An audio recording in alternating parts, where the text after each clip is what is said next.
శ్రీ గురుభ్యో నమః. శ్రీ మహాగణపతి నమః. వారఫలాల కార్యక్రమానికి స్వాగతం. 12 జనవరి నుండి 18 జనవరి వరకు ద్వాదశ రాశుల వారికి చంద్రమానం అనుసరించి గోచర రీత్యా ఈ వారం ఎలా ఉండబోతుందో నేను చూద్దాం. ముందుగా గ్రహస్థితి ఈ వారం ఎలా ఉండబోతుంది, ఈ యొక్క వారంలో మనకు అత్యంత స్థితి అంటే ఈ యొక్క వారంలో మనకు ఎంతో శోభాయమానంగా జరిగేటువంటి పండుగ సంక్రాంతి. ఆ యొక్క సంక్రాంతి పండుగ శుభాకాంక్షలు మీ అందరికీ. మీ మనసులో ఉన్నటువంటి కోరికలు మరియు అదేవిధంగా ఆ యొక్క సూర్య భగవానుడి యొక్క కరుణ కటాక్ష వీక్షణాలు కూడా మీకు జీవితంలో పరిపూర్ణంగా పొందాలి అని చెప్పి నేను కోరుకుంటున్నాను. సంక్రాంతి అంటేనే సూర్యుడి యొక్క గమనాన్ని నిర్దేశించేది. అంటే ఉత్తరాయణ కాలంలోకి ఎప్పుడైతే మకరంలోకి సంక్రమణం జరిగితే అప్పుడు ఉత్తరాయణ పుణ్యకాలం అనేది మొదలవుతుంది. రవి యొక్క మార్పు అనేది ఈ యొక్క రాబోతున్నటువంటి ఈ యొక్క వారంలో ఇటువంటి ద్వాదశ రాశుల వారిలో ఎటువంటి ఫలితాన్ని మార్చబోతున్నది అనేది మనం చూద్దాం. ముందుగా వచ్చేటప్పటికి గ్రహస్థితి చూద్దాం. గ్రహస్థితి మనం గమనించినట్లయితే శని కుంభంలో కొనసాగుతున్నాడు శుక్రుడితో కలిసి, రాహువు మీనంలో, కేతువు కన్యలో కొనసాగుతున్నాడు. గురువు మనం చూసినట్లయితే వృషభంలో కొనసాగుతున్నాడు. మరియు అదేవిధంగా మిగతా గ్రహస్థితి రవి బుధుడు యొక్క కలయిక 14వ తారీఖు జరగబోతుంది. అది జరుగుతున్నది మకరంలో జరుగుతున్నది. ఇటువంటి గ్రహస్థితి రాబోతున్నటువంటి వారం రోజుల పాటు ఎలా ఉండబోతుంది అనేది చూద్దాం. మిథున రాశి వారికి ఈ వారం మిశ్రమమైనటువంటి ఫలితాలు గోచరిస్తూ ఉన్నాయి. వృత్తి వ్యాపార రీత్యా ఈ వారం ఈ రాశి వారికి ఖర్చు విషయంలో కొన్ని జాగ్రత్తలు అనేవి తీసుకోవాలి.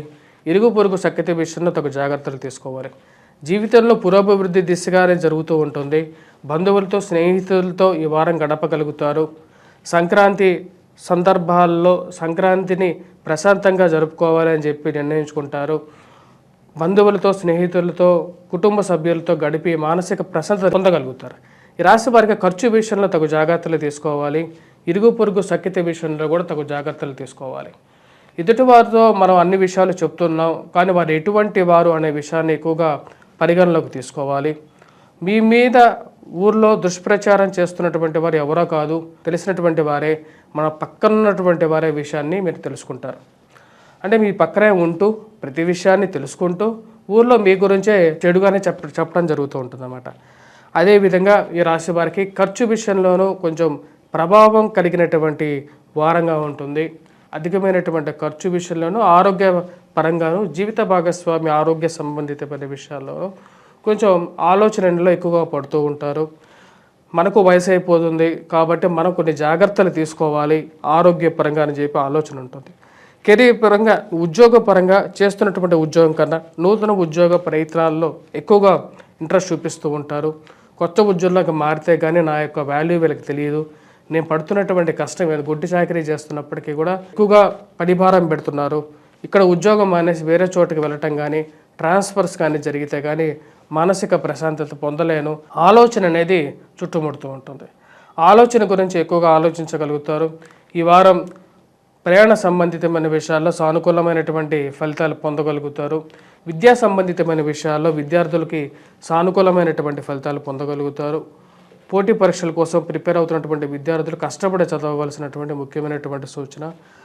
నోరు మంచిదైతే ఊరు మంచిదో అవుతుంది అనే విషయానికి విరుద్ధంగా జరుగుతుంటుంది. మనం ఎంత మంచి వాళ్ళమైనా సరే మన పక్కన ఉన్నటువంటి వారు కూడా మనకు 24 గంటల్లో మనల్ని నిందించేటువంటి వారైతే మనం ఏమి చేయలేం అని చెప్పి ఒక ఆలోచన అనేది ఎక్కువగా ఉంటుంది. ఆరోగ్యపరంగా తగు జాగ్రత్తలు తీసుకోవాలి ఈ రాశివారు. ముఖ్యంగా ఈ రాశివారు ఆరోగ్యపరంగా తగు జాగ్రత్తలు తీసుకోండి. భూ సంబంధితమైనటువంటి లావాదేవీలు, రియల్ ఎస్టేట్ సంబంధితమైనటువంటి లావాదేవీలు, కోర్టు సంబంధితమైన వ్యవహారాల్లో అనవసరమైనటువంటి విషయాల్లో తలదొరచకుండా జాగ్రత్తగా ఉన్నట్లయితే రాశి వారికి సానుకూలమైనటువంటి ఫలితాలు పొందగలుగుతారు. మీకు ఎక్కడో దూరంగా జరుగుతున్నటువంటి విషయాల్లో, మనకు తెలియనటువంటి విషయాల్లో, అనవసరమైనటువంటి విషయాల్లో తలదొరచదు. స్త్రీ సంబంధితమైన విషయాల్లో జాగ్రత్తగా ఉండాలి. బాదులాటలకి డిబేట్లకి ఇది మంచి సమయం కాదు అని చెప్పి మీరు నిర్ణయిస్తారు. మనకెందుకు అని చెప్పి ఇలాంటి వివాదాస్పదమైనటువంటి నిర్ణయాలకి దూరంగా ఉండాలని చెప్పి నిర్ణయించుకుంటారు. ఈ వారం సానుకూలమైనటువంటి ఫలితాలు కొన్ని గోచరిస్తున్నప్పటికీ కొన్ని జాగ్రత్తలు కూడా తీసుకోవాలి.